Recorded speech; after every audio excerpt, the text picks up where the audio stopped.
Rwanda ubushinjacyaha bwasabye urukiko rw'ibanze rwa Kicukiro i Kigali gukatira Colonel Tom Byabagamba wahoze akuriye abasirikare barinda Perezida wa Repubulika igifungo cy'imyaka 3 cyiyongera kuri 15 yakatiwe bwa mbere n'urukiko rw'ubujurire ku bindi byaha.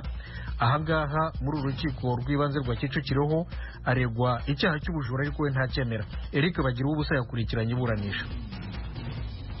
Ubushinjacyaha busabira Colonel Tom Byabagamba gufunga imyaka 3 bwabikoze nyuma yo gusobanura ibikorwa bigize icyaha cy'ubujura bumukurikiranyeho. Bwavuze ko mu iperereza ryatangiye ryahereye ku cyaha cyo gutoroka gereza kuri Colonel Byabagamba, buvuga ko hatahawe amakuru yuzuye kandi adashidikanywaho ko yari amaze gupanga neza gutoroka gereza ya gisirikare. Gusa ngo mu bushinjacyaha byaje kugaragara ko gushaka gutoroka gereza cyaburijwemo n'ababishinzwe n'ubwo imyiteguro yari irimbanije. Buvuga ko harimo n'ibikoresho yafatanywe bigizwe na telefone na sharijeri yayo n'amafaranga butavuze ingano yayo. Buvuga ko umufungwa atemerewe gutunga telefone muri gereza aho afungiwe, ahubwo akeneye kuvugana n'abavandimwe be yakwifashisha iya gereza. Aha niho icyaha cyo kwibuba cyatangiriye gukurikiranwa.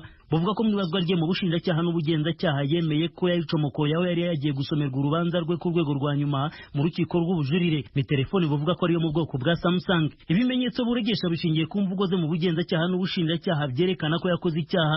Bushingira kandi ku mvugo z'abasirikare 3 bamurinda ndetse n'abamusatse bagasanga afite telefone atari yemerewe. Ngo hari inyandiko zifatira ry'iyo telefone, raporo y'ubuyobozi bwa gereza igaragaza uko igikorwa cy'isaka cyagenze kuri telefone na sharijeri yayo. Buvuga ko yayikuye mu cyumba cy'urukiko atariye kandi yihaye uburenganzira bwo gutunga igikoresho kitari cye, azi neza ko avukije uburenganzira nyiracyo. Colonel Byabagamba hawe ijambo yabanje gusoma ku mazi maze avuga ko kuva ku itariki ya 22 z'ukwezi kwa 10 yihana umucamanza kugeza mu gitondo cyo kuri wa gatanu atari yakabwiwe ko afite urubanza agomba kuburana. Yavuze ko mu kirego cy'ubushinjacyaha nta kintu kirimo bigatuma bashakisha ibindi bitari byo.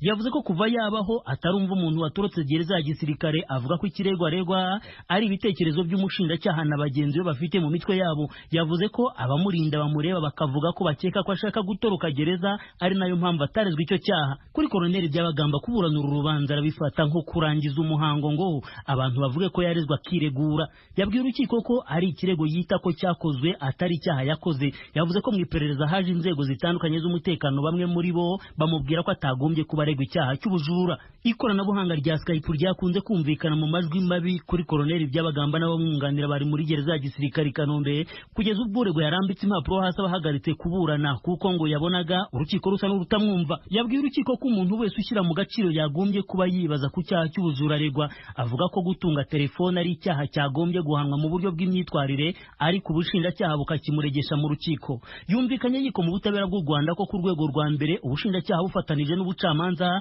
bwamuhimbiye ibyaha kugeza akatiwe imyaka 15. Kuburana iki cyaha cy'ubujura Byabagamba yavuze ko abamuhannye mbere babonye bataranyuzwe bahitamo kongera kumurega, akavuga ko bitamutangaza. Yavuze ko muri gereza yabihaniwe mu rwego rw'imyitwarire, bityo kongera kubimuregesha agasanga bashaka kumuhana ubugira kabiri ku kintu kimwe. Yabwiye urukiko ko yagejeje ku bagenzacyaha ikirego ko kuva mu 2014 afunzwe mu kato, bamusubiza ko atari byo byabagenzaga. Akibaza uburyo gucomokora telefone aregwa bigize icyaha, na cyane ko nta wigeze ataka ko yabuze telefone. Akibaza ati birashoboka ko waregwa kuba umujura nta muntu wibwa uragaragara. Yagize ati sindi umujura, mubona nge ndi umujura wiba utuntu duto tw'amafuti koko. Colonel Byabagamba n'ubwunganizi banenze abatangabuhamya bavuga ko bamusanganye telefone muri gereza ariko ntibabona yiba n'uburyo yayibye, bakibaza ukuri kw'ibyo bavuga. Maître Valérie Gakundi na Maître Paul Ntare bavuga ko nta bimenyetso ubushinjacyaha bugaragaza ko yibye telefone kandi ko bitabayeho, ngo ubushinjacyaha bubivuga kugira ngo urukiko rubyemere. Bavuga ko gutwara ikintu cy'undi bivuze ko hagombye kuba hagaragara nyiracyo. Bagashimangira ko gutunga ikintu cyose kitemewe muri gereza bitagize icyaha. Ubushinjacyaha busubiranye ijambo bwavuze ko Colonel Tom Byabagamba atahawe ibihano by'imyitwarire muri gereza ngo we bumurega ubugira kabiri. Bwavuze ko yagombye kuba bitangira ibimenyetso. Ku gaciro k'ibivugwa n'abatangabuhamya bwana Michel Shimiyimana yavuze ko uburyo bwose bushobora gukoreshwa bwemewe n'amategeko bwakoreshwa mu kugaragaza ukuri kw'ibyabaye. Ashimangira ko Colonel Tom Byabagamba yafatanywe igihanga cya telefone na sharijeri yayo. Yasobanuye ko amategeko ateganya ko kugira ngo ikirego cy'ubujura gikurikiranywe bitasaba ko buri gihe uwibwa aba yatanze ikirego. Avuga ko amategeko agomba gufatwa uko ateye, ntagomba gukoreshwa mu buryo bugenekereza. iperereza yavuze ko kuba Koloneli Byabagamba avuga ko agatelefone ari akantu gato kadafite agaciro byareberwa mu bushobozi bw'uregwa, ariko ko amategeko atomora ko icyaha kidashingira ku gaciro k'ibintu. Ati telefone yarimo umugambi wo gutoroka ntiyayibye ngo yinezeze gusa. Yanzura umushinjacyaha yasabye urukiko kuzemeza ko icyaha cyo kwiba gihama Koloneli Tom Byabagamba. Amategeko yo mu Rwanda ateganya ko cyagombye guhanishwa umwaka umwe n'igice w'igifungo n'ihazabu ingana na miliyoni 1 y'amafaranga. Yasabye ko kubera ari isubiracyaha kuri Koloneli Byabagamba yahanishwa imyaka 3 n'ihazabu ya miliyoni 2, nka cyane ko ngo yaburanye atemera ibyaha. Koloneli Byabagamba yasabye ko urukiko rwazabisuzuma rukazafata imyanzuro. Yavuze ko na mbere yo gufungwa yari abizi akiri mu butumwa bw'akazi muri Sudani y'Epfo ko icyataraza ari umunsi n'isaha. Yumvikanishije ko atizeye ibizava mu rubanza rwe, maze agira ati ntawe utinya ishyamba utinya icyo barihuriyemo. Nahuye n'urukiko rwandika ibitavuzwe, igihe cyose nari mu rukiko ngo menye iby'umwanditsi yanditse biragoye kubyizera. Imyaka 3 yasabiwe yo gufungwa yiyongera ku yindi 15. Koloneli Byabagamba wahoze kuri itsinda ry'abasirikare barinda Perezida Kagame w'u Rwanda yahanishijwe kuva mu mpera za 2019. Icyemezo kizafatwa ku itariki ya 24 z'uku kwezi kwa 11 saa 8. Bagira ubusa ijwi rya Amerika i Kigali. Hano mu Rwanda abakoraga ubucuruzi buto buto bwambukiranya imipaka hagati y'umujyi wa Kamembe mu Rwanda n'uwa Bukavu muri Repubulika ya Demokarasi ya Kongo barahomba kubera virusi ya corona. Barasaba leta kubadohorera. Mu Rwanda kandi isoko ryo mu Gakiriro ka Gisozi i Kigali ryahiye rirakongoka. Ethiopia abaturage barahunga ku bwinshi intambara yo muri Tigre mu majyaruguru y'igihugu. Izi ni zimwe mu ngingo z'ingenzi z'aya makuru twabateguriye, turayabagezaho turi iwacu buri wese iwe mu rugo mu rwego rwo kwirinda virusi ya corona. Mugume ku maradiyo yanyu. Makuru tuyahere muri Mali. Ingabo z'Ubufaransa zishe komanda ukomeye cyane w'umutwe w'iterabwoba ukorana na Al-Qaeda. Fidel Niyonga baratubwira ibindi kuri iyi nkuru. Igisirikare cy'Ubufaransa cyatangaje no musi wa gatanu ko inteko zaco zigwanira ku butaka zifashijwe n'indege z'ingwano za kajugujugu zishe Ba Ag Musa, umutegetsi akomeye mu by'igisirikare w'umugwi w'intagondwa z'Abayisilamu Evim ukorana n'umugwi Al-Qaeda. Icyo gikorwa cya gisirikare cyabaye ku munsi wa kabiri w'indwi. Ba Ag Musa yari ku rutonde rw'ishyirahamwe mpuzamakungu ONU rw'abafatiwe ibihano. Yagirizwa ko yari nyuma y'ibitero bitari bike vyakozwe ku nteko z'igihugu ca Mali n'inteko mpuzamakungu ziri muri ico gihugu. Indege zitagira abadereva zisuma urusaku zarafashije inteko z'Ubufaransa gutora imodoka Musa yarimwo mu ntara ya Menaka mu buseruko bwa Mali. Iyo modoka yaciye ihigwa n'indege z'ingwano za kajugujugu n'abasirikare b'abakomando 15 b'Ubufaransa bari barungitswe muri ako karere. Abantu uko ari 5 bose bari muri iyo modoka barishwe inyuma y'uko bihojeje insoro zo kubagabisha bagatangura kurasa inteko z'Ubufaransa. Itangazo ry'ubushikiranganji bujejwe kwivuna abansi bw'Ubufaransa rivuga ko Musa yarajejwe kumenyereza abagwanyi bashasha b'umugwi Elvim. Ni kimwe mu bikorwa vya gisirikare bitabike Ubufaransa bwakoze muri Mali mu ndwi nke zirangiye vyahitanye abikekwa ko ari intagondwa. Korea y'Epfo iratangaza ko igiye gushyiraho ibihano ku bantu banga kwambara agapfukamunwa. Ni nyuma y'aho Korea y'Epfo nyine uyu munsi yabonye ko ifite umubare munini w'abandura virusi ya corona kurusha indi minsi yose 70 ishize. Geoffrey Mutagoma yaduteguriye inkuru. Ikigo cy'igihugu gishinzwe gukumira indwara muri Korea y'Epfo cyatangaje ko uyu munsi abantu 191 biyongereye ku mubare w'abanduye iyi virusi muri icyo gihugu. Niho umubare munini w'abanduye ku munsi uhagaragaye kuva itariki 9 z'ukwezi kwa 9. Leta yatangaje ko igiye gushyiraho igihano cy'amadolari y'Amerika 90 ku bantu bazagenda mu ruhame cyangwa hakoranira abantu benshi batambaye agapfukamunwa. Abafite ibikorwa by'ubucuruzi badashyira mu bikorwa ingamba zo kwambara agapfukamunwa bo bazajya bacibwa amadolari y'Amerika 2700. Ikigo gishinzwe gukumira indwara muri Korea y'Epfo kiravuga ko kuzamuka k'umubare w'abanduye byatewe n'uko abantu bahura hirya no hino mu gihugu bakirengagiza amabwiriza yo kwirinda. Minisitiri w'Intebe Chung Se-kyun yabwiye inama y'abaganga bakuru ko biramutse bikomeje uko bimeze leta yakongera gukaza ingamba zo gukumira COVID-19. Mu kwezi gushize Korea y'Epfo yari yafunguye amazu y'imyidagaduro, utubari n'inzu zifungurirwamo, yemerera n'ibikorwa by'imikino gusubukura kugeza ku rugero rwa 30%. Geoffrey Mutagoma tugumane ariko utujyane muri Ethiopia. Intambara hagati y'ingabo za leta n'iz'intara ya Tigre irimo irahitana abaturage benshi kandi ikirukana n'abandi mu byabo nabo benshi, ndetse bamwe bagahungira muri Sudani imaze kwakira ibihumbi bakiza rero amagara yabo mu ntambara yo muri Tigre. Geoffrey Mutagoma.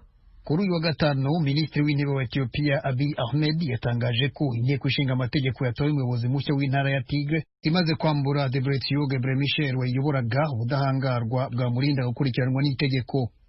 Abategetsi b'intara ya Tigre bararegwa kugambanira igihugu n'iterabwoba. Ubutegetsi bwo mu ntara ya Tigre bugoswe n'ingabo za leta zagabye ibitero ku ngabo zirwanira iyo ntara bihitana abaturage benshi. Umuryango uharanira uburenganzira bwa muntu Amnesty International mu ntangiriro z'iki cyumweru wavuze ko ibyabaye muri iyo ntara ari ubwicanyi. Naho umuryango w'abibumbye watanze imbuzi ko abantu benshi bashobora kubahurira n'ibibazo by'urusobe mu gihe abarenga 11,000 bamaze kwisuka muri Sudani bahunga izo mvururu. Ubushyamirane bwatangiye kuvuka muri ako gace kuva mu kwezi kwa 9 ubwo intara ya Tigre igizwe na za leta 9 yakoraga amatora yayo. Minisitiri w'intebe Abiy Ahmed amaze kwigiza inyuma itariki y'amatora kubera ikiza cya virusi ya corona. Ubushinwa noneho bwoherereje ubutumwa bw'ishimwe Joe Biden watorewe kuba perezida wa Leta Zunze Ubumwe za Amerika. Nibyo Fidel Niyonga batubwira. Umuvugizi w'ubushikiranganji ujejwe imigenderanire bw'Ubushinwa Wang Wenbin yabitangaje uno musi wa gatanu. Yamenyesheje ko bakeje Joe Biden n'icegera ciwe Kamala Harris, avuga ko bakurikiranye ukugene abanyamerika n'amakungu bishyuye ku matora ya perezida yabaye muri Amerika. Taco yavuze ku guteba kw'igihugu ciwe kubijanye no kuvuga ku vyerekeye ayo matora. Wang Wenbin avuga ko bubaha ingingo abanyamerika bafashe yo guhitamwo uzobayobora. Tangaza ko bumva ko ivyavuye mu matora yaherutse kuba muri Amerika bizomenyekana hisunzwe amategeko n'uburyo ibintu bitegerezwa gukurikizwa mu gihugu. Joe Biden abonwa ko ari we yakwije amajwi akenewe kugira azobe perezida ku itariki 20 y'ukwezi kwa mbere k'umwaka utaha w'2021. Gushika ubu Joe Biden umudemokrate ari imbere cyane y'uwo bahiganywe perezida Donald Trump umurepublikani mu majwi abandanya guharurwa y'abatoye ku itariki ya 3 y'ukwezi kwa-11. Ivyavuye mu matora gushika ubu ivyari mu masentare bizotangazwa icese imbere y'uko vyemezwa icese n'amareta atandukanye. Tuve Kigali tujye mu karere ka Rusizi mu ntara y'uburasirazuba bw'u Rwanda. Abakoraga ubucuruzi buto buto bwambukiranya imipaka n'abahoze bakorera indi mirimo inyuranye hakurya muri Repubulika ya Demokarasi ya Kongo barasaba leta nabo kuborohereza kwambuka no gukomeza imirimo yabo yari batunze nk'uko yabikoreye abanyura ku mupaka wa Rubavu Goma. Umunyamakuru wacu Temistokle Mutijima yaganiriye nabo maze ategura iyi nkuru. Hari ukuntu wagendaga ukajyana ibicuruzwa bitarangira ukabibitsa bafunze ku mugoroba ibicuruzwa benshi byasigayeyo. Aba wari wahaye amadeni undi baza bagafata. Numwe muri abo bahoze bakora ubucuruzi bwambukiranya imipaka hagati y'umujyi wa Kamembe mu Rwanda na Bukavu muri Repubulika ya Demokarasi ya Kongo aragaruka ku kibazo batewe n'ifungwa ry'imipaka kubera icyorezo cya virusi ya corona. Ari wari watanze amadeni bagomba kwishyura nta mafaranga yabonye. Mu by'ukuri iki cyorezo cyageze ku bantu benshi, ariko twebwe noneho nk'abacuruzi bato bato twagombaga kubaho ari uko twambutse umupaka. Buri munsi ushobora kwambuka ndetse byaba ngombwa ukambuka 2-3. Gufunga umupaka byaraturemereye cyane mbega. Uyu kimwe na bagenzi be bavuga ko nyuma y'aho imipaka ifungiwe bagerageje ubundi buryo bwo kujya boherereza ibicuruzwa bahoze ari abakiriya babo ngo nabo babohereza amafaranga barebe ko baramira imiryango. Gusa ibi nabyo ntabwo byabahiriye. Twizeraga turiya tumodoka tujyana ibicuruzwa byacu n'abakiriya bacu tukavugana, ariko byashikayo abo twatumye ntibagarura amafaranga bakabamenyesha ko bazayohereza, tugategereza tugaheba ndetse twanahamagara amatelefone akavaho. Kurabyohereza atangira avuga ngo wanyohereje karite mbi, ngo ibiro ntibyari byuzuye, kandi mu by'ukuri iminzani bapimiragaho niyo bapimiraho n'ubundi karite babahaga niyo babahaga, ariko kubera ko nta muntu wahigereye naguruza ibyo umwohereje abijoro uko abyumva n'uko ashaka akabigira n'intandaro kugira ngo atakwishyura. Si abacuruzi bato bahungabanyijwe n'irifungwa ry'imipaka gusa, abakoreraga indi mirimo iciriritse muri iki gihugu cy'igituranyi kenshi babaga ariyo batezeho amaramuko nabo ubu babuze ayo bacira n'ayo bamira. Urugero ni nk'aba bahoze batishayo amasambu yo guhinga batabonye n'uko basarura ibyo bari barahinze mbere y'iyaduka ry'icyorezo cya COVID-19. Ubu twarahombye cyane. Nk'ubu bandiye imirimo 2 muri Kongo naringiyeyo ntacyo nigeze nkurayo kubera iyi ndwara. Twakomye n'amashyari ya kuri douane titi nyabona ni muduhe imisinga dusagura imyaka, ariko turebe ko twakurayo n'imifuka ingahe, umuntu yakurayo n'imifuka ingahe. Abategetsi bacu baranga ngo twakora dukurayo indwara ikaturinda. ubwo rero ibyacu byariwe n'abakongomani nicyo gituma inzara twagaganije gutya. Abantu uko mubabona gutya ntibakirya, nanjye ndi umukecuru sinkibona icyo nkoraho, ni ukugenda nzunguruka gutya kugira nisha abuzukuru mu kanya bataza bakambaza ati mawe watetse iki. Mu gihe inzego z'ubutegetsi ku ruhande rw'u Rwanda n'urwa Kongo ziheruka kugirana ibiganiro zikanzura ko habaho uburyo bwo korohereza abacuruzi bambukiranya imipaka hagati ya Rubavu na Goma, aba nabo barasaba ko batekerezwaho. Icyadushimisha nuko babigenza kuri abagenjeje Goma bakagira umubare nibura w'abantu bakeya bazajya bambuka bakagenda baherekeje ibyo bicuruzwa. Kigiye byasaba ko bafata kuri buri gicuruzwa kikagira itsinda, niba ari abamata bakagira itsinda ry'amata, iry'imbwija, iry'isambaza, iry'ibirayi, bityo hakaboneka abo bantu. Byadufasha rwose kandi byagerageza kugabanya ubukene abantu bafite. Korona koko bagikomeza bagafungura indwara zari kutwica, ariko muri iki gihe biri koroha gutya bakadufunguriye nibura tukajya tugenda ariko tukajabuka tukajya kora ko twakorewe n'abikira byo kuri. Ntibyadukundiye kumenya icyaba giteganyirizwa aba baturage ba Rusizi bahoze bakorera imirimo mu gihugu gituranye.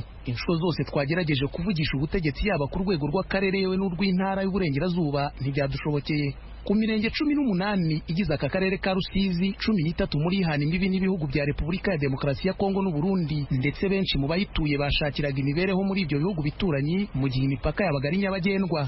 By'umwihariko imibare y'inzego z'ubutegetsi igaragaza ko abakoraga ubucuruzi buto bwambukiranya imipaka hagati ya Bukavu na Kamembe honyine bagera hafi ku 5800. Ibyumvikanisha ingaruka ifungwa ry'imipaka ryagize ku batuye aka karere cyane cyane abamikoro make. Temistokre Mutijima, Ijwi rya Amerika mu burengerazuba bw'u Rwanda. Urubyiruko rwo mu nkambi ya Lusenda mu ntara ya Kivu y'Epfo muri Repubulika ya Demokarasi ya Kongo rutangaza ko kwihangira imirimo byatumye rwikura mu bukene. Umunyamakuru w'Ijwi rya Amerika Vedaste Ngabo yabasuye maze atuzanira iyi nkuru.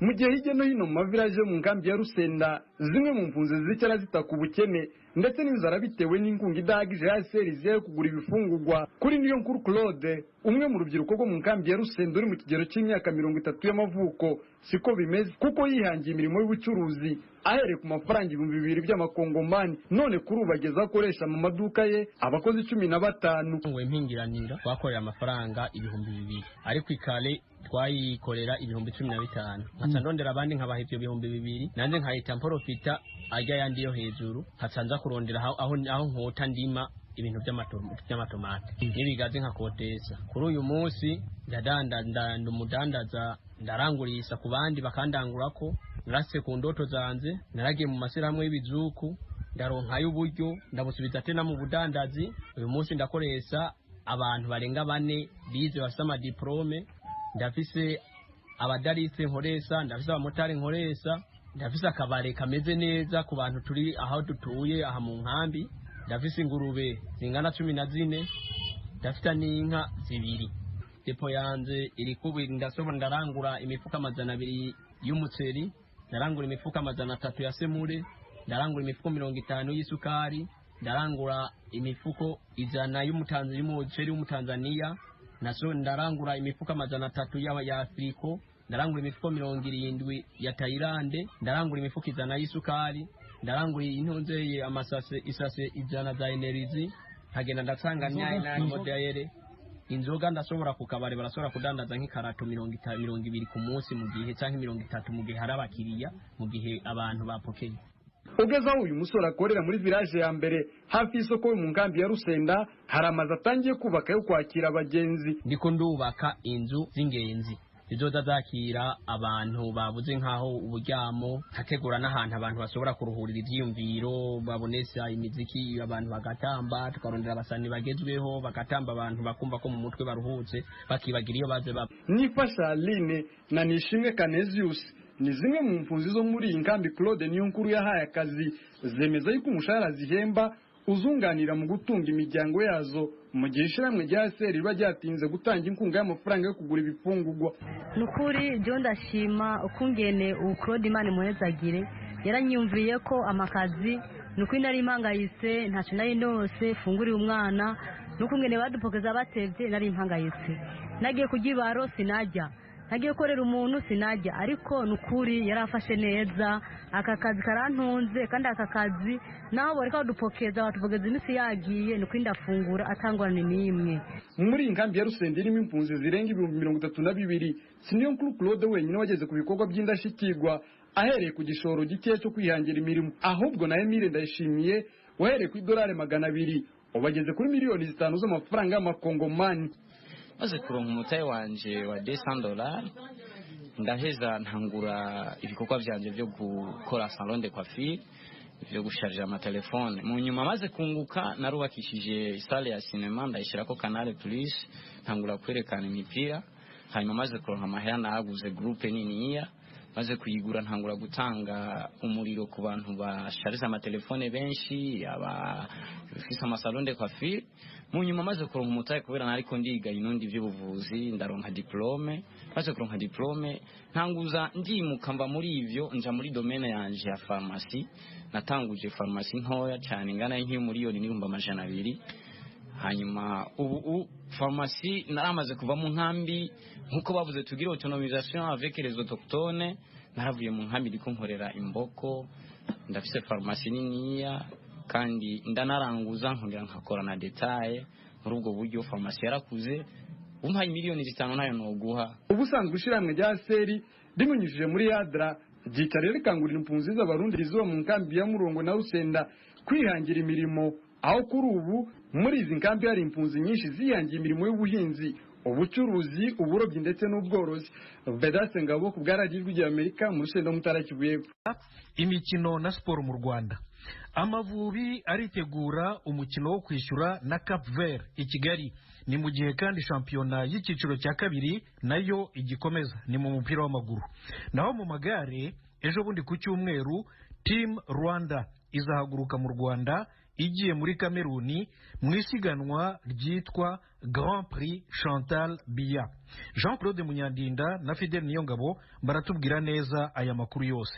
Mu makuru y'inkino ategekanijwe mu mpera z'indwi mu Rwanda, ku telefone turi kumwe n'umumenyesha makuru wacu akurikiranya byerekeye inkino Jean-Claude Munyandinda ari Kigali mu Rwanda. Jean-Claude waramutse? Yego uducira kuri make muri izo nkino zitegekanijwe, ndabona hari urukino w'umugwi w'igihugu uzohuza na Cape muri iki cyumweru. Wo bitubwira ariko koko Fidele muri amarushanwa yo guhatanira cyo kuzajya mu gikombe cy'igihugu muri 22 niho yiri kipe y'u Rwanda n'itsinda F hamwe na Cameroon na Mozambique na Cape Verde, aho rero ku munsi w'ejo u Rwanda rwanganyije na Cape Verde ubusa muri Cape Verde. Ubu rero muri iri joro saa 7 z'ijoro abakinnyi b'u Rwanda barabageze Kigali kuko bafashe indege yihuta bakaba bazana n'ikipe ya Cape Verde mu ndege imwe, aho rero bateganya gukina undi mukino wo muri uru rwego wa kabiri cy'umweru gitaha, aho rero mu kibuga cya Kigali Nyamirambo. Nihuse nababwira ko Cameroon ubu niyo ya mbere n'amanota 7-9, Mozambique ni ya kabiri n'amanota 4-9, Cape Verde ya gatatu n'amanota 3-9, n'u Rwanda n'urwa nyuma n'inota 1-9 n'umwe n'ibitego 3. Ibyo nibyo twatuvuze. Indi mikino iteganyijwe ni ku munsi w'ejo, aho bazaba bakina kimwe cya kane kirangiza mu guhatanira igikombe cyo mu cyiciro cya kabiri cy'umupira w'amaguru mu Rwanda. Ejo rero hari imikino 3 iteganyijwe. Etoile de l'Est izahura na Interforce mu kibuga atangira saa 4 n'igice. Gorira izahura na Rwamagana mu kibuga atangira ku isaha ya saa 7, hanyuma saa 9 n'igice. Rutsiro FC izahura na Alpha FC. Aha rero mu mukino wari uteganyijwe umukino wa kane ntabwo kibaye, umukino wagomba guhuza ikipe Amagaju na Vision FC. Ikipe Amagaju rero y'Inyamagabe ikaba yarakoze irushanwa cyane cyane ko abakinnyi bayo bageze ku 9 banduye virusi ya corona, bikavuga ko byatewe n'uburangare. Noneho Federasiyo y'umupira w'amaguru mu Rwanda Ferwafa iravuga iti n'uburangare bwanyu none twakuye mu irushanwa. Ubwo rero n'imikino 3 aho ikipe Vision izahita yikomereza idakinnye. Aho rero mu gusoza twabwira ko mu kibuga cyo ku magare ikipe y'u Rwanda Team Rwanda igomba guhaguruka mu Rwanda ku cyumweru yerekeza muri Kameruni. Izahaguruka ku cyumweru yerekeza muri Kameruni, igomba guhatana mu isiganwa ry'amagare ryitwa Grand Prix Chantal Biya, aho rero abakinnyi 6 bagomba guseruka. Bazaba rero bayobowe n'umutoza Felix Sempoma. Abo bakinnyi ni Areruya Joseph, Moise Mugisha, Samuel Mugisha, Didier Munyaneza, Bernard Uhiriwe na Patrick Bikusenge. Mu kurangiza muri make ngaruke kuri equipe y'igihugu y'u Rwanda mu mupira w'amaguru izohura na Cape Verde ku munsi wa kabiri. Navuze ngo muri iyi ndwi ni ku munsi wa kabiri nk'uko mwabivuze. Ubona imyiteguro imeze gute muri make? Ubona amahirwe ya equipe nationale y'u Rwanda? nibyo koko twavuga ko imyiteguro ari myiza wenda ku bashinzwe gutegura ikipe y'igihugu cyane cyane ko bashoboye kuba bafata indege bwite indege ya rwandair ikajyana abakinnyi bamara gukina bagahita bagaruka ku ruhande rw'abayobora twavuga ko ntako batagize ariko tubahereye realite cyangwa se ducishije mu kuri twabona ko urebye uko u Rwanda ruhagaze inota 1-9 n'ibitego 3 bivuga ko ari ibintu bigoye cyane kuba u Rwanda rwakwizera kuzamura itike yo kuzajya muri kandi 2022 aho rero irasaba gutsinda Cape Verde mu mukino nyine uzaba wabereye i Kigali imbere y'abafana nta nubwo abafana wenda bazaba bemerewe kwinjira ariko izaba iri ku kibuga imenyereye ariko gutsinda Cape Verde ni amanota niba bazagira ariko nabyo ntabwo bitanga garanti cyangwa se bitanga icyizere cy'uko ikipe yajya muri kandi abenshi bavuga ko u Rwanda kuba rutarashoboye kubona amanota 3 yo hanze ikintu kitari cyoroshye twavuga ko iryo jambo rya nyuma cyangwa se iyo ntambwe ya nyuma igaragaza ko u Rwanda nta yandi mahirwe rufite yo kuzakomeza muri kandi nubwo nyine umupira w'amaguru nyine wumvishe byinshi ko umuntu ashaka gutungurana ariko kugeza ubu umwanya u Rwanda ruriho inota 1-9 bigaragara ko nta cyizere rwose. Urakoze cyane yari umenyesha amakuru wacu akurikiranira hafi byerekeye inkino Jean Claude Munyamagana ari mu Rwanda ikatubwira amakuru makuru ategekanijwe y'inkino mu mpera z'indwi no mu ntango z'indwi iza mu Rwanda.